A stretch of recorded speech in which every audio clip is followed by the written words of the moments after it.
Welcome to Stargate SG1 for the first time. Still not a Star Trek podcast. My name is Jeff Aiken, and I'm watching Stargate SG1 for the first time.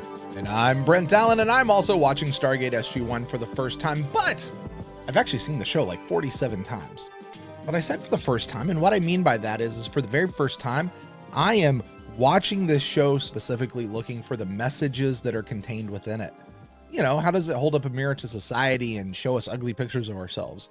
How does it give us hope that things can be better in the future? Or how does it just say, hey, be better human beings to one another?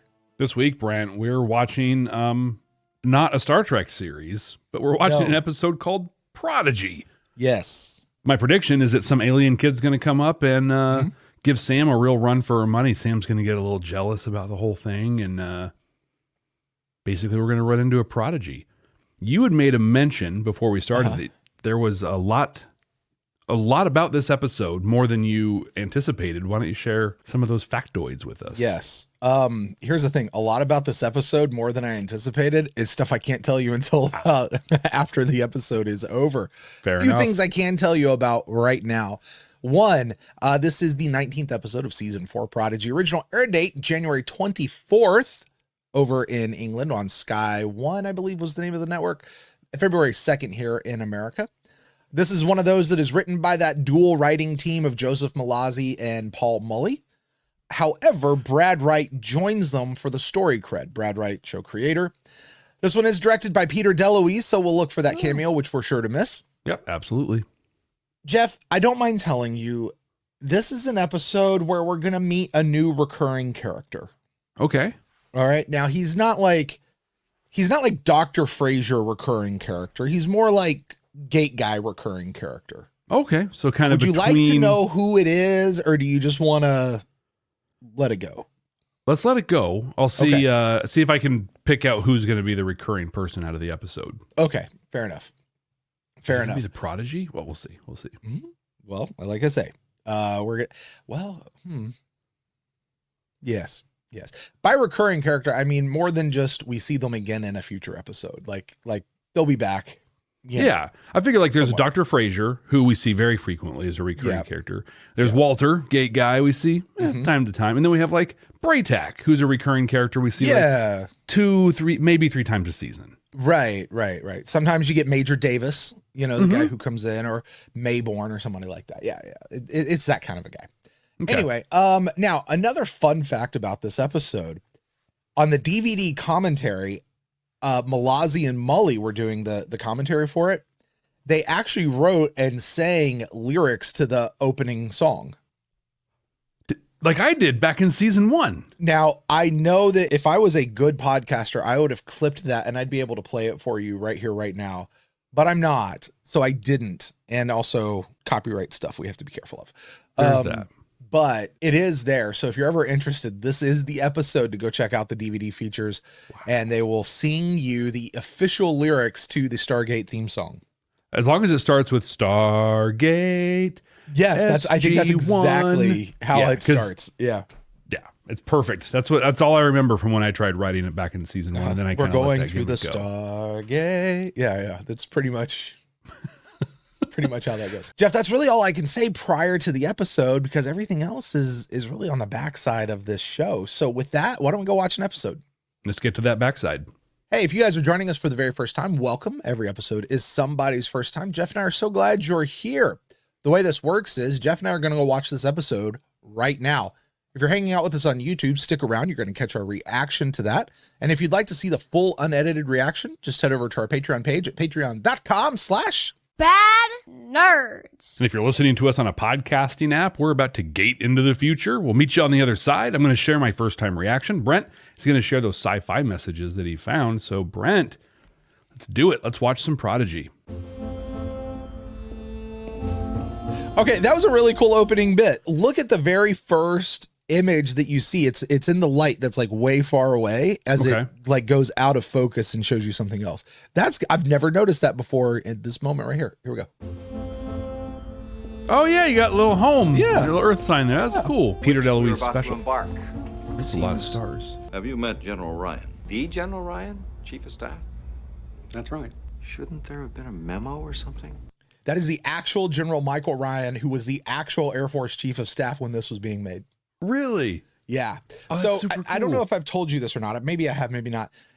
SG1, the production and the Air Force had a really good relationship, like really good. And they very much, the Air Force was very appreciative of how the show portrayed the Air Force in such a positive light and such a realistic light as well. So this was kind of an ongoing piece to have him on the show. I want to say it's somewhat of a thank you, but it really just maybe they had that kind of relationship and like, hey, you want to pop in for a thing? Right. Quick? He might have been like on set, like, oh, it's gonna whatever, and they're like, You want to jump do a in? thing. Yeah, we can write cool. a couple of lines. It'll be fine. But you can tell when he's in there, he is not an actor. No. That is. Yes, that is me. Yeah, right. I- Right. I'd like you to make an assessment. The General Ryan. I've read a lot about you, Colonel. And General Hammond's reports. Dr. Jackson is off-world with SG-11. Point of fact, Dr. Jackson is preparing to direct the next episode, so they gave him this episode off. That's fair. Okay. That's pretty cool. They gave this guy a lot of screen time. He did great for not being an actor. Right? The unwanted variables are always expressed as multiples of n minus 10. But you have to assume 10 dimensions in space-time. Did you say This guy right here is going to be playing the role of Brent Allen in Sam Carter's class. 10 dimensions? Yes, I did. Look, I realize these concepts are a little bizarre, and that many of you... Thanks, Major Carter, with all your silly 10-dimension talk. Come on. Well, you know, what's her cover story? Deep space telemetry. So, yeah. This lady here, is she in the Deep Space Nine episode Valiant? Interesting. Re-row. What's that, Cadet? She's going to be the Prodigy. I'm sorry, sir, but the calculations are incorrect. I'm sorry. Did you say my math was wrong? My apologies, ma'am. Now, see, anybody would be like, where? It's possible. Show me where. I feel like that's like scientist curiosity. Jennifer She couldn't Haley. not let her walk away. Very intelligent, but good personality. Well, she's right. These variables should be reversed. Row-re. Can't re-row. You want to hear her roar. One thing, Jeff, you're a good guesser, man. Right? You nailed this with like 90% accuracy on this one. The only thing you got wrong was you said it would be an alien kid. No, it's not an alien kid. It's one of our own kids who's gonna show up in the episode and give Sam a run for her money. I'm so excited. Like, I never get them right, but honestly, When if you you're gonna, nailed like, Sam on that one, I was like, oh my gosh. well, because it makes sense. Who are you going to go after? You're going to go after Dr. Jackson or Sam? We've seen Dr. Jack. Jackson with upstarts. Yeah, you're not going to go after Jack. Yeah. No, he's going to be like, whatever. But Dr. Jackson, we've seen him. He's like, whatever. I know I'm better than you. Like, Sam's got a fragile ego. Put a pin in that one. We'll come back to that later. Oh, okay. Major, report. Oh, we've had a pretty thrilling week. 2 days ago, Dr. Thompson lost his glasses. Is this guy not an actor either? Wow. Yeah. Major Griff, Dr. Hamilton. realized that we Alexander. still haven't received those replacement parts for the backup generator. Well, unfortunately, their Doctor, I've just been relieved. Dime store Kurt But Russell. I'm sure Colonel O'Neill would love to discuss it with you. I actually love that interchange right there. I Colonel think that's O'Neill, is it? great. Tag you in, buddy. Good luck. Military All right. thing generally, or if it's just... Right, left. That picture right there, that's a picture of Paul Mully.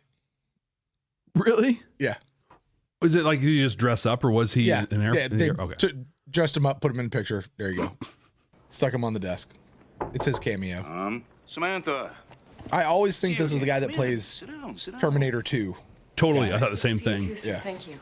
I did have an interesting encounter with one of your cadets, Jennifer Haley. Caught your eye, did she? She pointed out a mistake in a complex equation that changed the result completely. But I couldn't believe it. Here. Give this a read.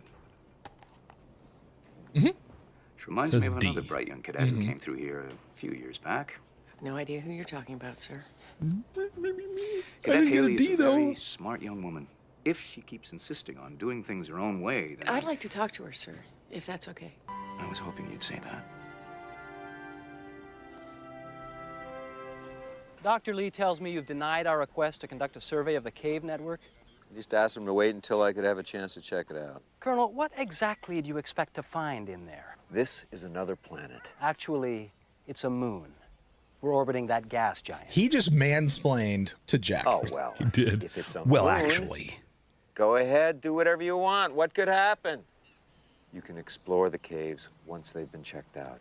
Any more But I'm a pressing matters? nerd, and I really want to go do this now. None whatsoever. Guys like that are like, so we should still be able to punch nerds in the face. Like, But that has nothing to do with him being a nerd. He's just a he's jerk. a jerk. Yeah. You better put on some glasses there, Sam. That is such a 90s style laser. It's an Beautiful, 80s isn't it? style. Major Carter. Eddie's kid. Beautiful. Just stare at the light. You're not supposed to be in labs I by wanted to yourself. talk to you about the term paper you did for Professor Monroe, Professor Monroe gave me a D. because it wasn't the assignment. Permission to speak freely, ma'am? No. The assignment was lame. Maybe it was, So I but made it was better. the assignment. But it's based on way too many unfounded assumptions to make a valid theory. I mean, for example, you assume 10 that matter can dimensions? travel both ways through an open wormhole. Well, until somebody shows me a real wormhole that can only go one way. That's not the point. Turns out, You made an assumption. What about your assumption, Major? Let's get into the tautology here. That you're the one that's right and I'm wrong? her eyebrows This is are very... Right. This is an early look at managing millennials in the workplace. That's the mirror to society right there, Jeff. There's your message. Gotta meet them where they're at. Colonel O'Neill, how are the caves? No subterranean monsters, I assume? Just a larval gould in my buddy's belly here. Oh, there's weird music. Did you hear something? Indeed. Got an Indeed.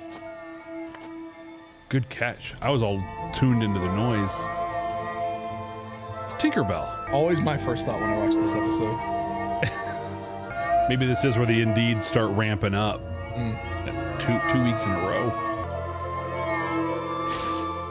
Zipped through a tree. I've man. never before encountered anything like it. It's beautiful. Cool. I can't stop staring at it. Oh, wait, know that if I was could- last week. I wanted to talk to you about Cadet Haley's paper. The equations don't make sense unless you allow for variations in the speed of light. Which is a universal constant. Is Not it though? if you expand the frame of reference to include multiple universes. That's where this paper comes in. That's assuming I am that the totally parallel O'Neill right realities now. occasionally Just- overlap. Well, I'm fairly confident that that's the case. Really? Why? Because I know have a she's mirror got you. person. I think you're trying hard to see something that isn't there. Jennifer Haley is no longer our problem. What do you mean? She got into a fight this morning with another cadet. As fond as General Kerrigan is of her, he'll have to expel her. Actually, it's a P9. Oh. What's up, bro? You boys going somewhere? That you even think you're qualified to decide what we can and can't do around here is... Colonel O'Neill is indeed qualified, Dr. Hamilton.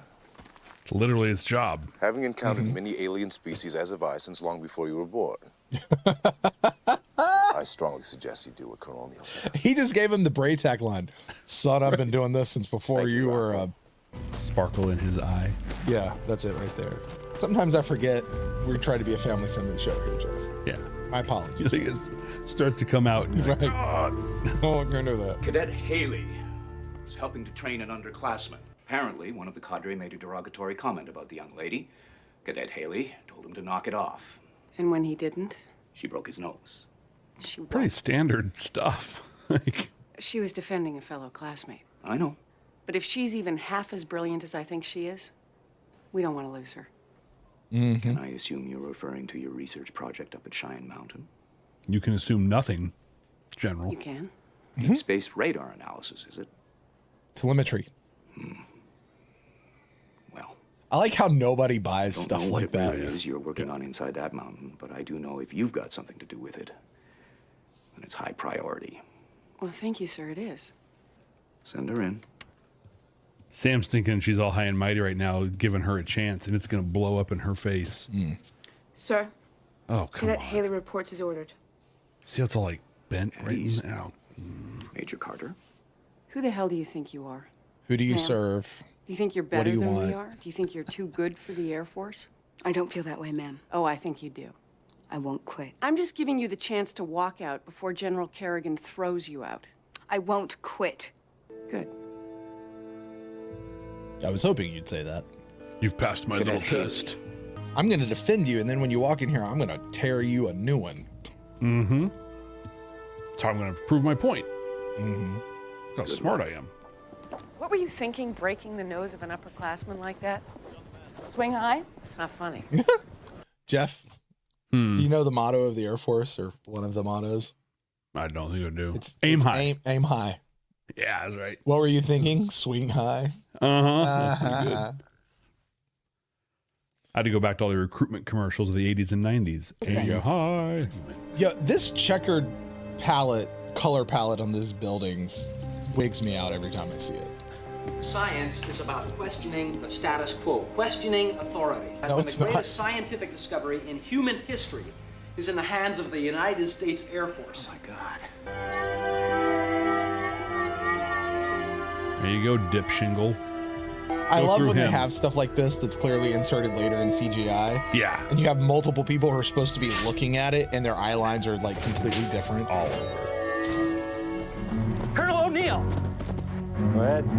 Turns out you were right. We're following it into the forest north of the camp. No. Stand down. Don't. Stop. Incredible. Fireflies. Wow. Do you know the story What are you doing? of the bear man from Alaska? He went and tried to hang out with the grizzly bears up there, and then they ate him. They kill him. O'Neill's like, damn it. Have one of them go through his body. Let's see what that's like. Major, this is a high security area. I know that, sir. This is But not she's a already place checked for out field security And trips. signed the non-disclosure form. Oh, What well, did you she tell signed her the she was form. going to see? Sir, It's true. if she can just get one glimpse of her possible future, she will graduate at the top of her class. I am absolutely sure about this, sir. What you're about to see is probably the best kept secret in the world. Because from this point on, everything you thought you knew about the universe is about to be turned upside down. Also, I'm about to poke a major hole in that paper you wrote. Right. Remember when I questioned you on this? Here's why.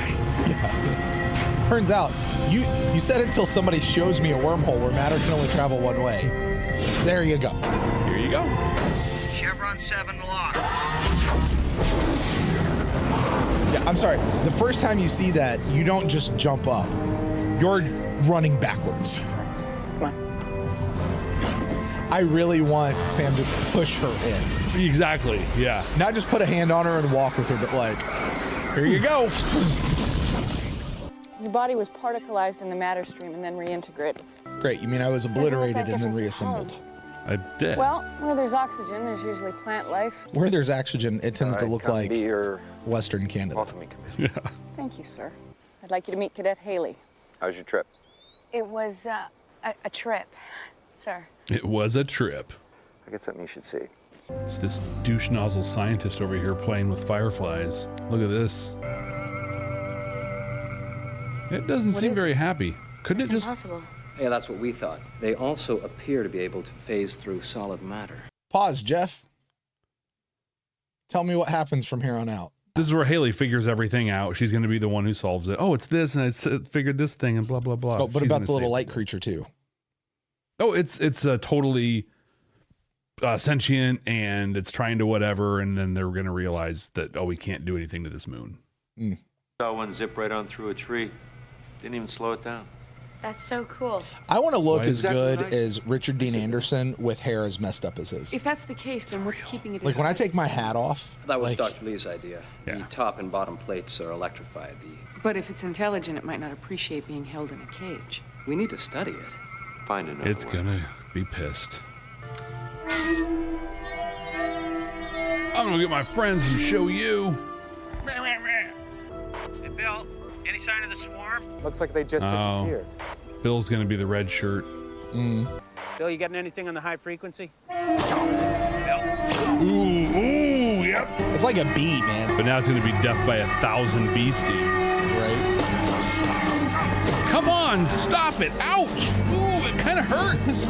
It tingles. It tingles. See those welts on his face, man? I'm almost sad that wasn't Daniel Jackson. That got all welted up. But yeah, now Hale's gonna figure out how to make the peace offering to them, basically. Do you mind if I call you Teal'c? I do, actually. You should call me Sir Teal'c. He did. They gave him syphilis on his face. Colonel, we don't know what happened out there. This might be an isolated incident. The creatures Oh my may have been gosh. provoked. Baby, let me ask. Oh, there's lots I got of more. them. All right, back inside. Yeah, No, that's gonna help. Not gonna help, right? Lock the door. Maybe barricade it. Give yourself less places to run. Carter, we got about 15 seconds. Zat's delivering electrical charge. They're the only weapon I can think of that we have that might have an effect. That is a goofy looking weapon, isn't it? Yeah, it really is. I mean, it's cool. I'd love to have one, but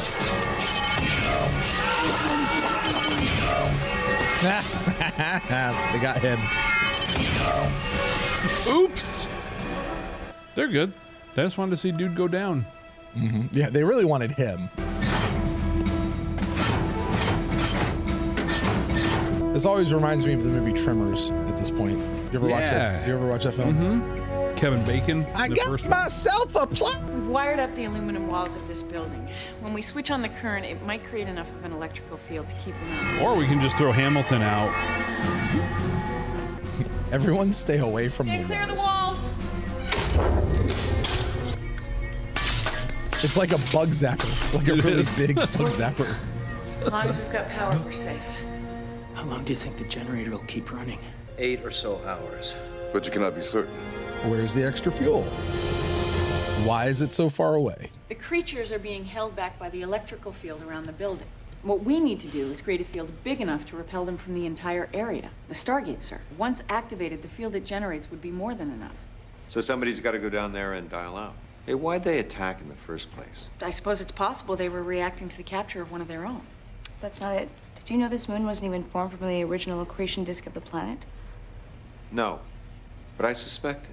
The planet's magnetic field emanates from the poles. It's where it's the most intense. And they became violent right at the moment that we were directly over the pole. If we wait, the creatures will go back to the way that they were before. How long would that take? A couple of hours, The generator will most likely not last that long. we'll hold them off with those phaser things. Phaser things. Well, sir, if I'm right and their behavior is retaliatory, waiting will just make things worse. You're not right. I am.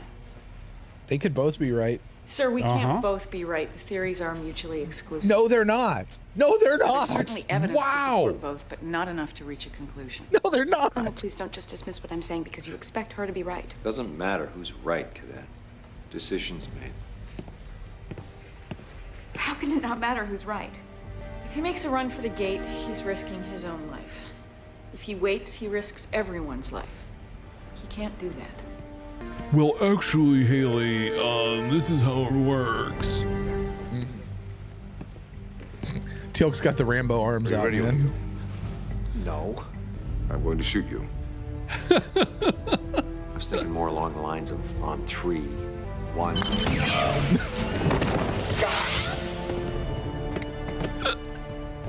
Two. I said on 3. Go.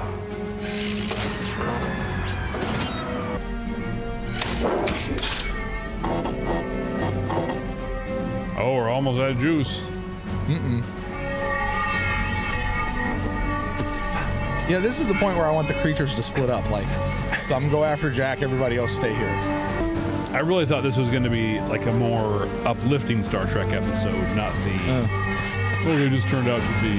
We got to be violent.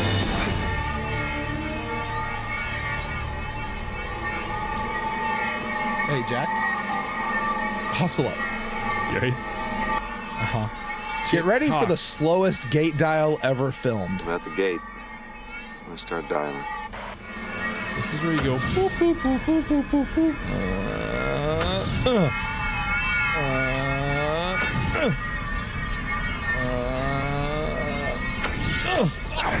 Yeah, as I say, he's gonna have to start getting zapped. Oh, now it matters. Oh no. Yeah. That's faster.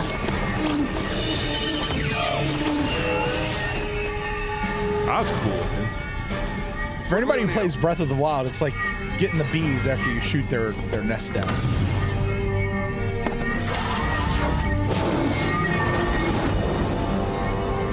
You got 38 minutes, guys. Go. We owe you our thanks, Colonel. I suppose. You think? And I owe you an apology. At least one. I suppose you do. I feel like Jack was just waiting for him to No, come so that he could go in before him. Yeah. Will I ever find Like, out yep. which one of us was right? If you stick around long enough, maybe. Besides, there'll always be other planets. It's a moon. Okay, you're right about that. Oh, we got the little smile as we go away. Yeah. All right, Jeff, I want to welcome back all of our audio listeners who have just gated into the future. You and I have just watched this episode, Prodigy. Jeff, you dang near nailed it. But the question is, what'd you think of it? Take us through it, your first watch of Prodigy. I think my favorite thing about this episode is that I nailed it. Literally, like it's episode number 2 on the series so far. No. Okay, let's keep going down. Kerrigan. No. Oh, maybe she still is an alien and we just don't know that yet. It's possible. Is she the recurring character? No. She is not the one I was talking about. No. Oh, God. Is it Hamilton? Was it Glasses Dude? Glasses Dude? I didn't catch his name. Dr. Lee. Dr. Yes, Lee? It's Dr. Lee. Yeah, the third scientist guy that barely had a role in this one. Yeah. The guy who just had the wherewithal to be like, hey, thanks. Right. Right. Okay. Right. That's better than some that it could have been. I hated Dr. Hamilton so much in this, like but you you're should. supposed to. Yeah, like it was perfectly done. And I hated Sam in this episode. I'm just going to read my note. Like, Sam is a juvenile. She's just burying Haley all of her ideas and trying to one-up her all the time. When I made my prediction for this episode, I predicted it would be Sam who was affected because I believe she has a very fragile ego. And Brent, that to me, that got proven here.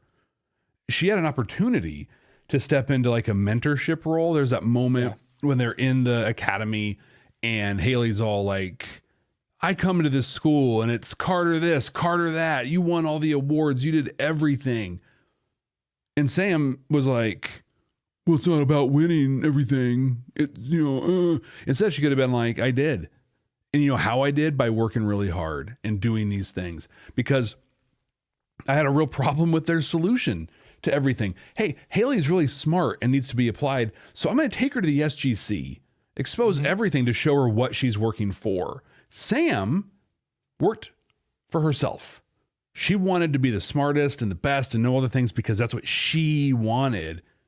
They're going to let Haley do it because I might get this job where I get to travel to all these like other planets. That's not good motivation. Except that Sam probably wasn't the problem child that Haley is. True, but we've met her dad. That got worked out of her, I think, quite a long time ago. But that's the approach she would have taken. Hey, let's make you achieve great things for you is what would have happened if Sam stepped into a mentorship role. Hey, you know what? I did win all those things. I did get those things. Let me help you understand how. Let me be, a help for you. Instead, let me show you what I do and that I'm better at it than you. And then the episode did us dirty at the end by not saying who had the right theory, Sam or Haley. This episode was named Prodigy, and it was barely the B story.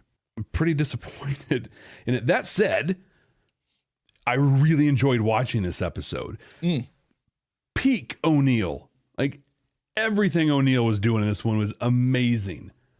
I think my favorite things in this one were General Ryan, the actual chief of staff of the U.S. Air Force, showing up. He did a really good job in this. That was neat. I like the idea of Cadet Haley. I mentioned during the episode that her character reminds me of like the difference in generational management in the workplace. She's managing a millennial. I can't give her a procedure and say, just go do these things because this is what you do. I got to give her the bigger picture and let her know that what she's doing really matters to stuff. I think knowing now what I know that you just shared, the thing I'm going to like the most about this episode moving forward is that we're not going to see Dr. Hamilton again. That guy. I can promise you we're not going to see Dr. Hamilton again. Good. If we are, it will be a total shock to me. That'll be fun for both of us. I will tell you we will see Haley again. Okay. I will not tell you how many times or how often or how long it's going to be before we see her again. We will see her at least one more time going forward. But Dr. Lee, as I said, he is the new recurring character, and you'll see him somewhat frequently. Like, okay, you know, his character will become. I think he's one of those people, like, who he becomes is clearly not who this guy was written to be. It just, like, the writers saw the actor and they started writing more towards the actor, like, and they just dove into that. Like, that'll be fun. Yeah. Kind of see how that goes. Yeah, this is an episode that, frankly, I did not like, but I understand. You said you enjoyed watching it, though. Let me finish what I was going to say. Okay. Because you had said earlier on that this is one that you like to go back to quite a bit. You watch every time. This is an episode. Not only do I watch it every time, if I just need to throw on an episode for whatever reason, I'm apt to pick this episode. I mean, it's not super emotional. It's not super dramatic. It's not super whatever. It's just sort of it's a chill episode to me, you know? Yeah. And here's stuff. And I do like the character of Haley a lot. I know you said that basically was the B story, and the other thing was that in my head, they're completely reversed. This one is all about Haley to me. The thing on the other planet is just this is the adventure Haley gets to go on at the end of the episode.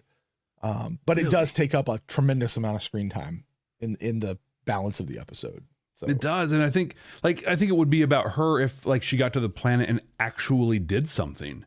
But she learned a valuable lesson, which I find a great lesson from O'Neill of, well, I have to be right. Why is he doing this anyway? Because if he goes, he just risks his life.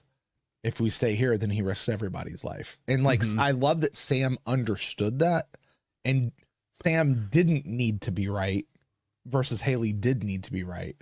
The idea that you don't have to be right is a value that I personally hold. Like, I don't have to be right about a lot of stuff.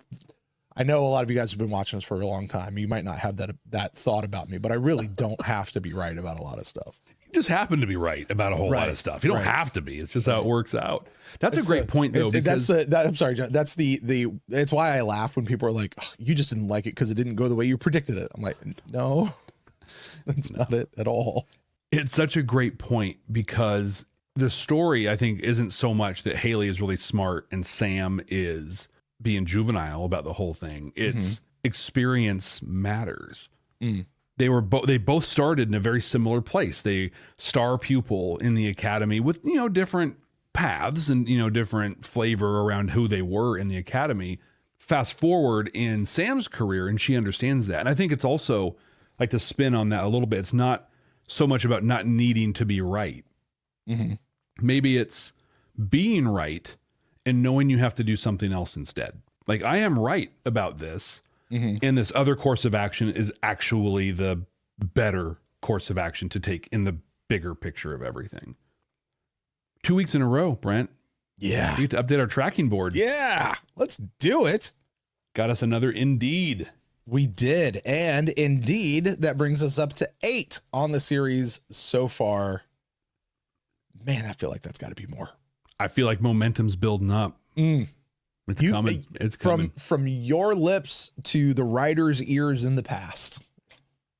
From my lips to the children of the gods. Oh, indeed. I talked a little bit about some of the messages I pulled out of this one in my watch. What messages did you pull out? Honestly, I think my favorite message out of this, Jeff, is the one that you called out. And I think this also has now happened 2 weeks in a row. This is an early look at how to manage millennials in the workplace. You got to meet them where they're at. You know, Sam goes in and she has a private conversation with, Kerrigan, General Kerrigan, has a private conversation, just really pumping Haley up. And then as soon as Haley enters the room, she just turns around and digs into her. Why? Because that's how she needs to like relate to her. Or at least she feels like she needs to relate to her that way. I don't know that that's the best message that I got out of the whole thing, but I do enjoy that one. I do like that. But honestly, I think certainly we could go to the Star Trek thing of, hey, why don't we respect all life always and not put life in containers, in cages? Yeah. What an idea. Right. There are exceptions to that rule, you know, criminals, jail, stuff like that. We can have those conversations later. But in general, just because it doesn't have a physical body doesn't mean it doesn't feel pain. And even if it doesn't feel pain, there's sentience there. And as Sam said, it might not appreciate being trapped in a cage. Exactly. But the majority of this really comes from the Sam Haley relationship here. And I really think that it is the importance of looking at people, particularly the next generation, but really looking at people and seeing them as they could be, not necessarily as they are. And that's an important quality when we talk about how to be better to one another and even how to have hope for a better future, to be able to look at someone who may particularly rub you the wrong way, somebody who's, let's just say, a little hard to love, to be able to see that person then, now. Does that make sense what I just said? Mm-hmm. And to be able to then work with them and call that out of them and cultivate that and help them become who they really are instead of whatever this thing is right now. And I'm not saying you see that so you push them to that. I mean, you see that for them and then you do the work to let them turn into that. But I just love that. The power of belief in someone. Sam absolutely believed in Haley. And she put her career, her reputation on the line. She used her influence to help Haley, because without Sam there, Haley would have gotten expelled. Mm-hmm. That's right. She understood what she could bring to the table for Haley. She understood the power that she had. She chose to use her resources and her voice and her influence to help this young woman become who she could be instead of leaving her as she is. And I just love that. I love her line, you know, if Haley could just get a glimpse of her future, she's going to come back and be the best cadet ever. You know, if I can just take her, unfortunately, we can't always take people and show them who they could be in the future or show them what they're really working for. We can't always do that. But if you can, in their mind's eye, say, hey, here's who I see you as. There's a great book. It's very faith oriented, but even if you're not a person of faith, I highly recommend you read this book because of the content that it really revolves around. But it's called Everybody Always by Bob Goff. Fantastic book. And it's really just about seeing people as they could be and not necessarily as they are. And how do you treat them, and how you doing that, treating them as they could be, actually helps them become that in a real positive way. I totally love the book. Everybody Always by Bob Goff. Absolutely. I would highly recommend that read. I say one of the real challenges of being a leader, especially a visionary leader, is you literally have to exist in two times at the same time. You have to exist in the future that you see and that maybe you're going to create, or and that you're seeing. You can physically see this future that's going to happen. Yeah. And you have to exist right now so you can lead the people you work with or lead whatever to that future. And that's exactly what you were saying. The problems come when we don't meet people where they are, and only meet them where we think they should be or where they could be. Yeah. You hold them to a standard of who they could be instead of who they are when they're not that person yet. Exactly. They have to do the work to become that person. And your job becomes helping lay out what that work is for them. Right. And you know, the crazy thing about all that is who they become and who they really could be could actually be different than the way you even saw it. And that's okay too. Totally. You're helping them become who they really are. You're helping them become, which is, I just love it. I love the example that this sets forward. Jeff, this one gets 4 chevrons for me. Wow, that's impressive. Yeah, 4 chevrons. So cool. I love it a lot. I honestly, I think that's what draws me to this episode. Is I do love the Sam Haley dynamic here, even if I don't always agree with Sam's tactics or agree with some of the assertions that Sam makes. I do love I love that relationship. So anyway, Jeff, I rate the episode. Mm-hmm. You, my friend, however, have the much more important job, the much more impactful job of ranking this episode in our 100% completely accurate and definitive ranking of season 4 of Stargate SG1. We have 18 titles currently on the list. We're going to add 19 today. I'm going to read, I'm making a guess, Jeff. I'm going to read our middle 5 episodes. Okay. I'm going to go from 8 to 12. Our 12th episode on the list is Tangent. Our 11th one is Beneath the Surface. 10th is Chain Reaction. 9 is First Ones, and 8 is Crossroads.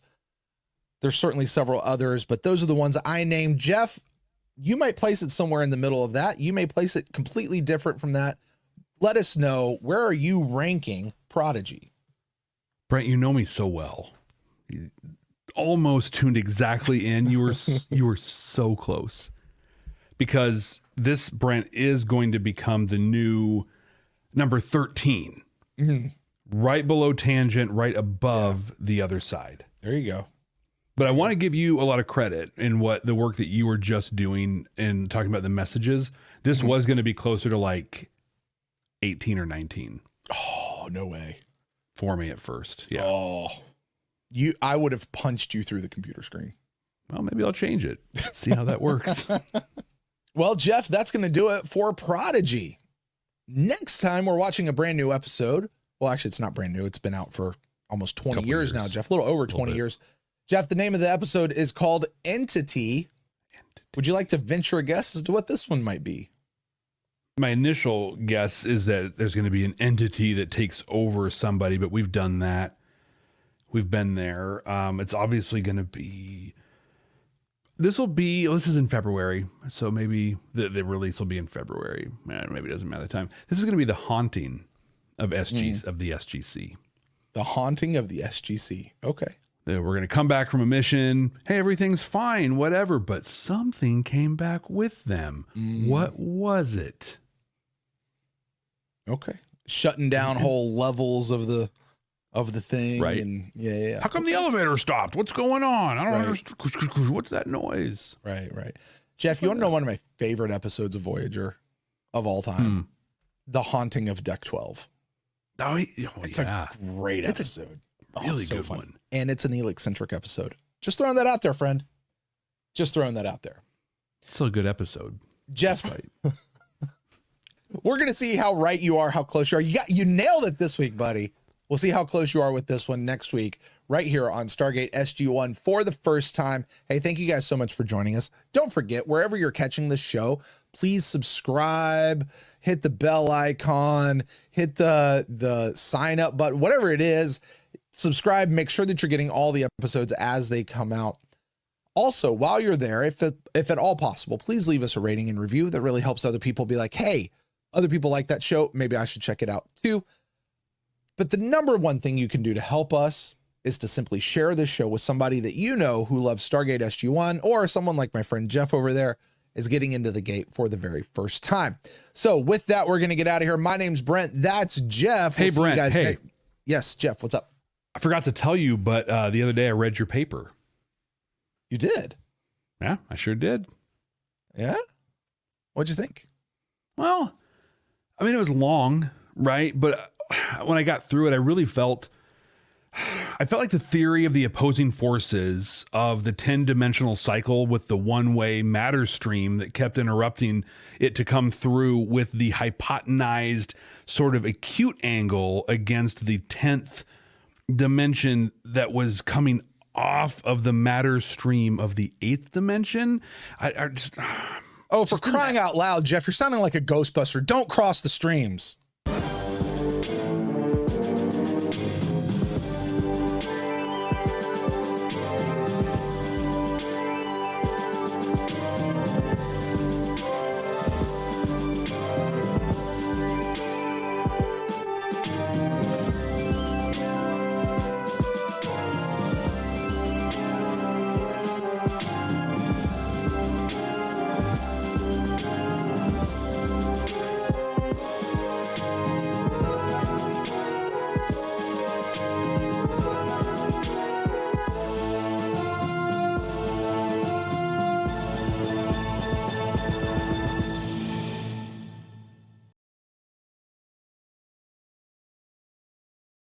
I really needed to see how far you were going to go with that. I was going to keep going. I was literally being like, okay, open up that science textbook and start thinking. You kept saying streams.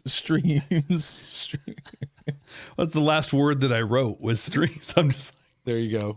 It's where the record broke. Jeff, you know what I realize is we're now done with this. I told you that there was all kinds of like cool stuff, and I didn't mention a bit of it. You did not even one thing. So, okay, a couple things that I'm going to give it to you now. Hey, Club 65, what's up? Welcome to the after party.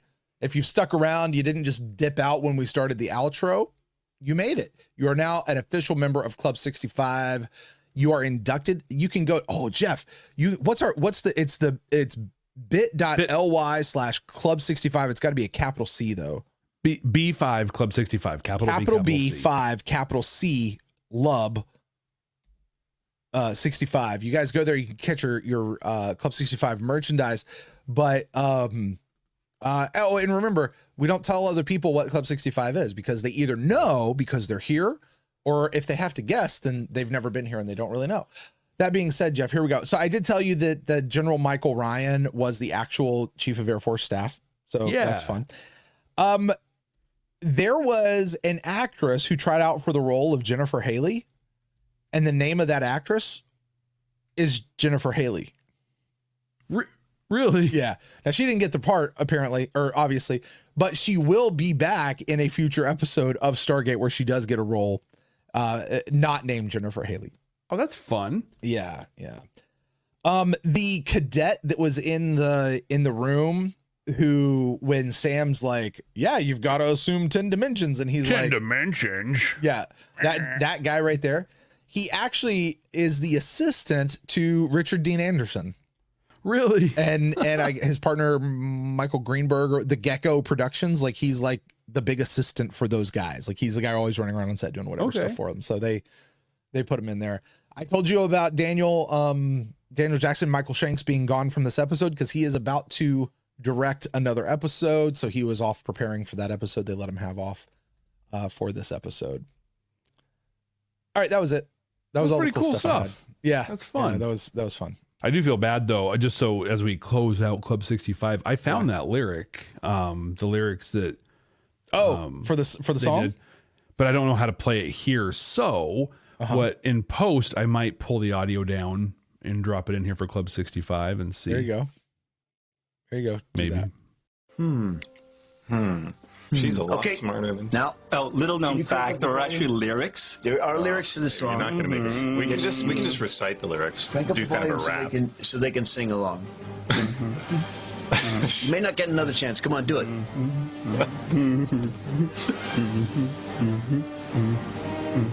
Stargate, it's a great big world. With a great big swirl and step inside to another world. We're talking Stargate, it's a crazy trip.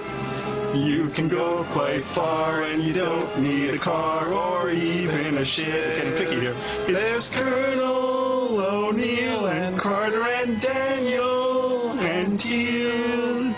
Look out for that Google. I love that. Every time they do it. That was the first thing we wrote when we came to Stargate, and I know Robert and Brad were infinitely pleased. What have you guys been working on? We've got this. do that. Well, with that, why don't we go ahead and get out of here, Jeff? Hey guys, thank you so much for joining us. Please drop a 65 down in the comments below. Let us know you were here. We'll catch you guys next time. Take care. See ya.